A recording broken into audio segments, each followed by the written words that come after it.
Bonjour, bonsoir à tous les citoyens de ma patrie le Togo.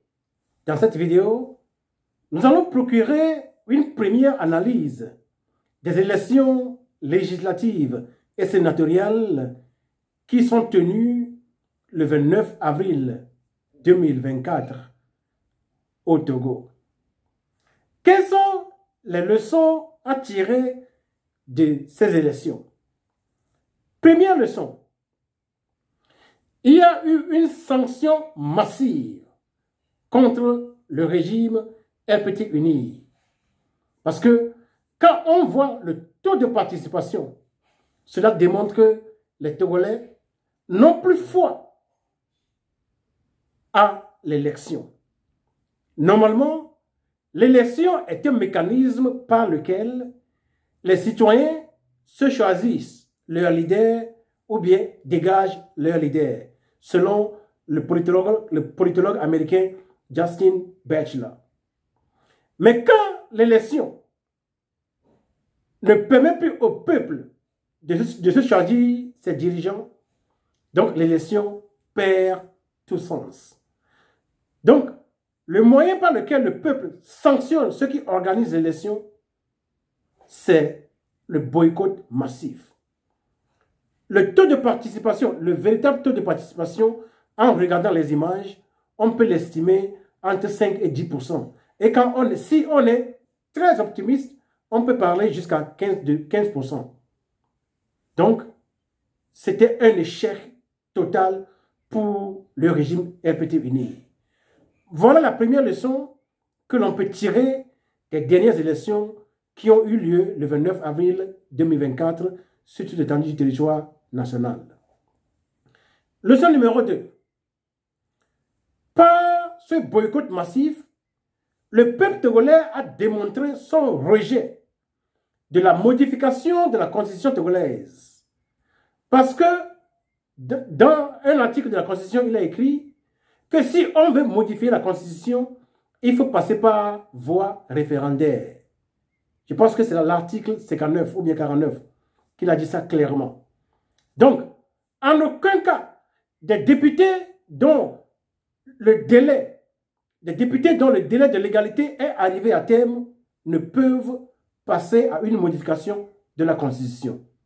Donc, en restant à la maison, le peuple togolais a démontré qu'il a totalement rejeté cette modification illégitime et illégale opérée par le régime RPT-UNI. Voilà la deuxième leçon que l'on peut tirer de ce qui vient de se passer. La troisième leçon est celle-ci. Il y a une certaine partie de l'opposition togolaise qui a appelé au boycott. Ces gens ne doivent pas penser que le boycott que le peuple a opposé au régime est une victoire pour eux. Ce n'est pas parce qu'ils ont demandé au peuple de ne pas aller aux élections que le peuple a boycotté. Non. C'est parce que le peuple n'a plus confiance aux élections qu'il a refusé d'aller à ces élections. Si ceux qui ont appelé le peuple au boycott, s'ils pensaient avoir une victoire, je les défie qu'ils appellent le peuple togolais demain à se tenir debout pour marcher. Ils vont voir, à peine 5-10 personnes sortiront. Ça veut dire que le peuple ne les a pas écoutés, le peuple ne les écoute pas. Ce boycott est une sanction qui a été infligée au régime RPT-UNI. C'est un rejet de la modification de la constitution togolaise. Parce que le peuple togolais ne croit plus aux élections. Voilà 3 premières leçons à tirer de la Constitution. La 4e leçon à tirer des élections législatives et sénatoriales qui ont eu lieu le 29 avril 2024 est que ce fameux combat entre les partis de l'opposition, ce combat est fini.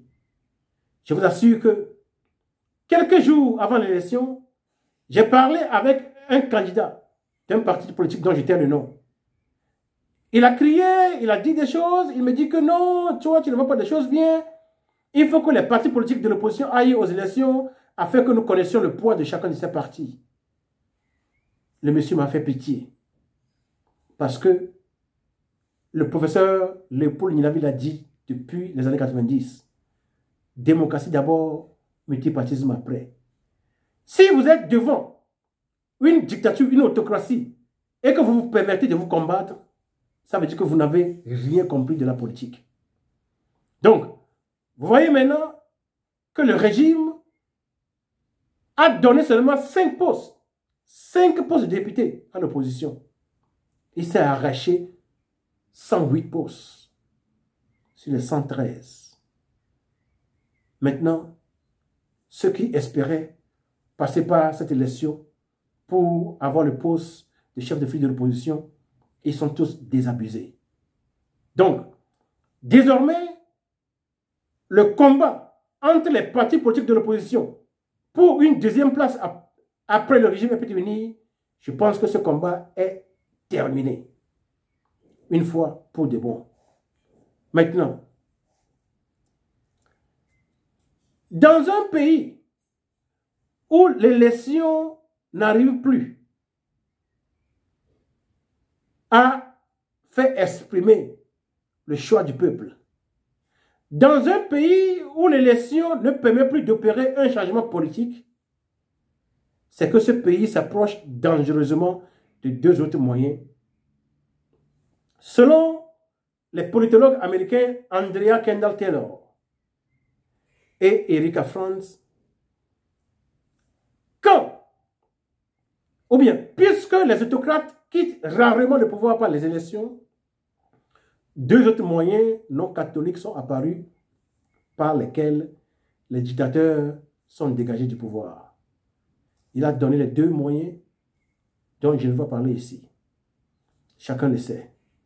Maintenant, quand nous voyons ce que disait John Kennedy disait, ceux qui rendent une révolution pacifique impossible rendront une révolution violente inévitable.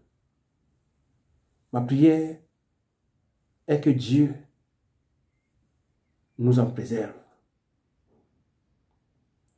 Pour le pouvoir d'une seule personne, vous êtes prêt à conduire toute une nation jusqu'au bord des événements imprévisibles. Que Dieu accorde la paix au Togo pour toujours. Voilà mon message.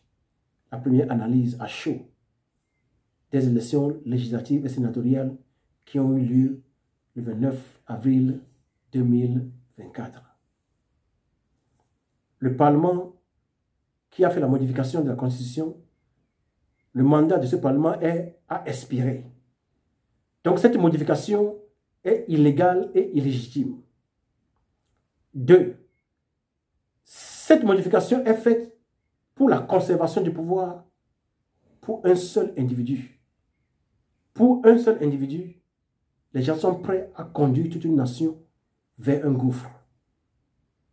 Voilà la véritable physionomie du régime que nous avons en place au Togo.